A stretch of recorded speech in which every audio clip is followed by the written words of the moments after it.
What's up? It's VJ, the brother from the ancient mother. You are watching another installment of The Headspace, Africa's most poignant hip-hop podcast, where we uncover, discover, and just all-round tell the story of this beautiful craft and culture of hip-hop as it grows in the continent of the motherland. Now you're watching the segment where we review projects from some of the most interesting and consistent artists that the continent has to offer. We're zooming back in South Africa, talking about a rapper from the Eastern Cape, East London, born in Butterworth, raised in Butterworth, but kind of really situates his rap career and his evolution in the East London space.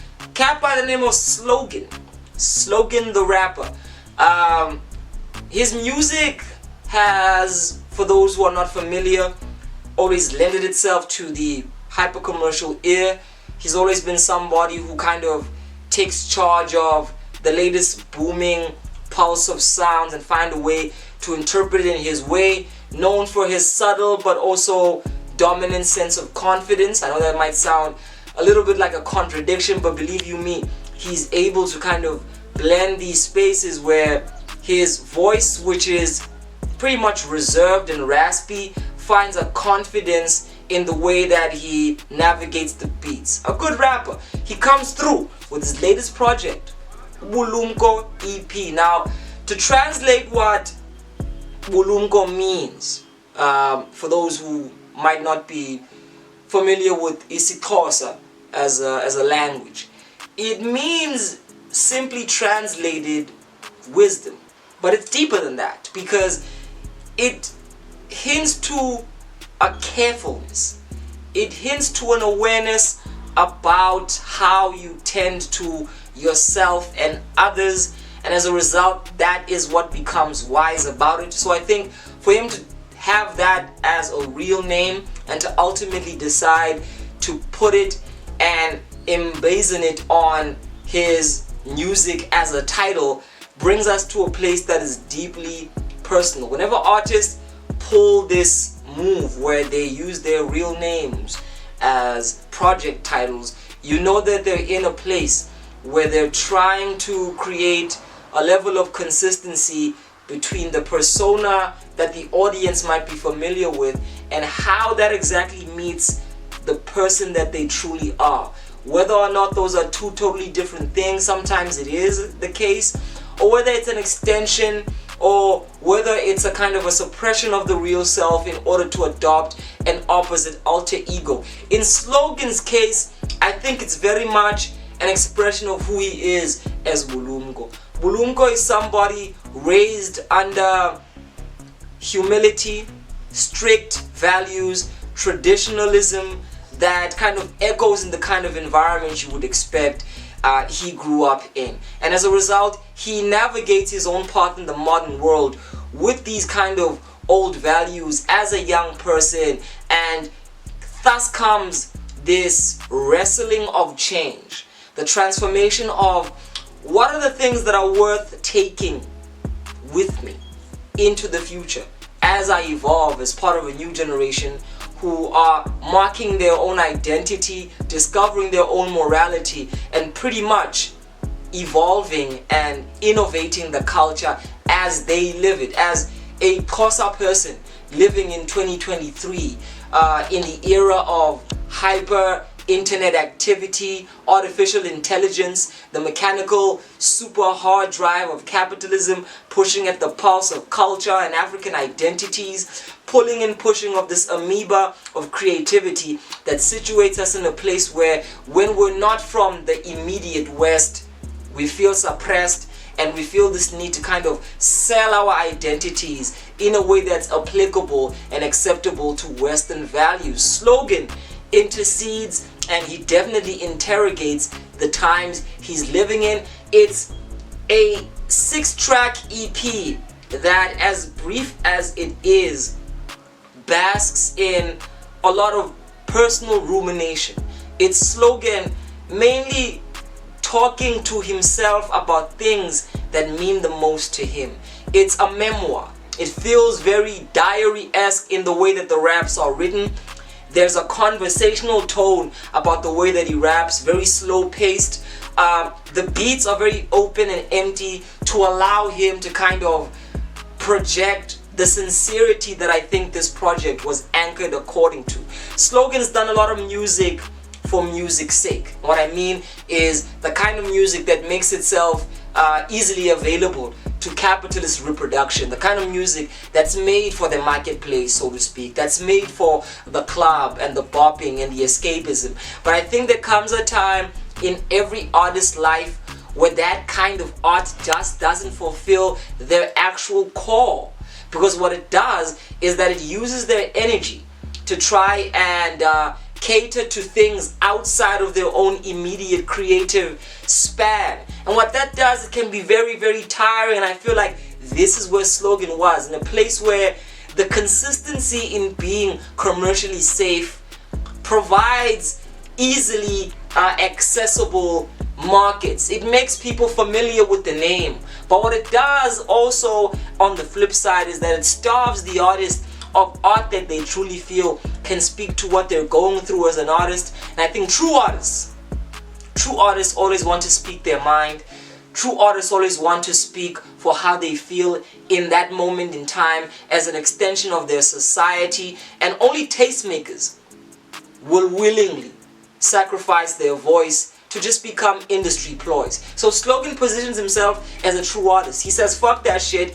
I might have seen parts of the world and discovered myself deep enough to realize that the only thing that truly matters is my integrity. And he taps into that. And I think the only thing that doesn't allow for the integrity of the album to thrust forward in a way that is as magnanimous as a club track is the instrumentals tend to become a little bit too simple in their melodic structure.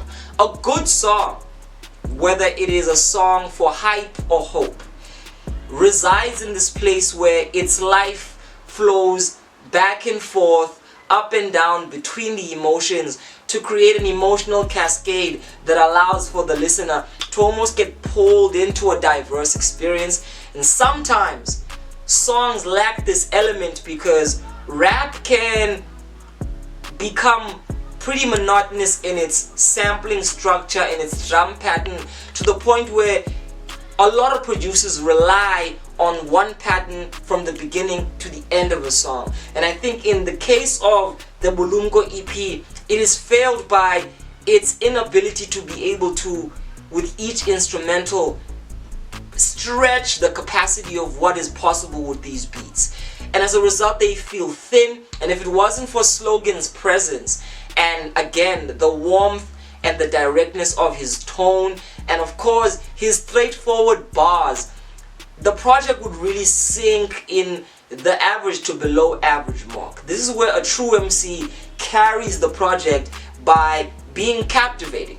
And I think Slogan does that with enough fervor to push through what are pretty much, average beats that don't become too interesting enough for them to go beyond something a little bit more than that. So as a result, the one thing that can be said as a highlight of the sonic texture is that it moves from a place that is intimate, but then it quickly dives into this place where he utilizes homegrown melodies, amakwicho, so to speak, as a kind of cry of vulnerability in his choruses. He takes it back home.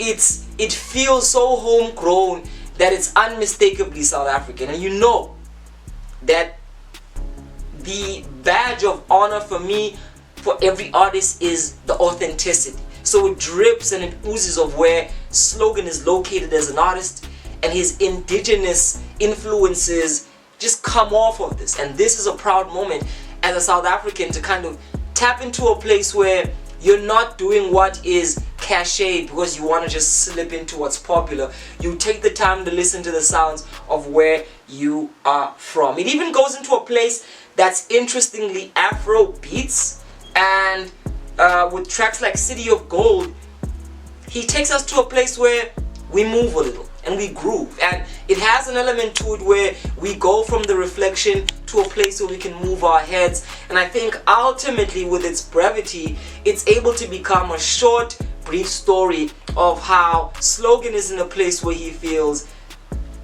he's entering a new gateway, where the possibility of how to entertain is defined by more than pop tropes and formulaic songs, but there's a discovery on the horizon of what he feels as a rapper, and you can feel a lot of this in the later part of the EP as it really concludes. So ultimately for me, it's a solid 6 out of 10 because it branches out through his authenticity, through him tapping into his indigenous voice, through him just being vulnerable with us as an audience and doing it in a way that really feels genuine, and pulling from a collective consciousness that doesn't make the rhymes feel typical or washed out or things you've heard before. He's able to tap into the same old feelings that we're all familiar with in ways that feel original enough for you to lend an ear to the story of this man as an MC. So I want to say, shout out to the music, shout out to the integrity. It is when artists hold on to this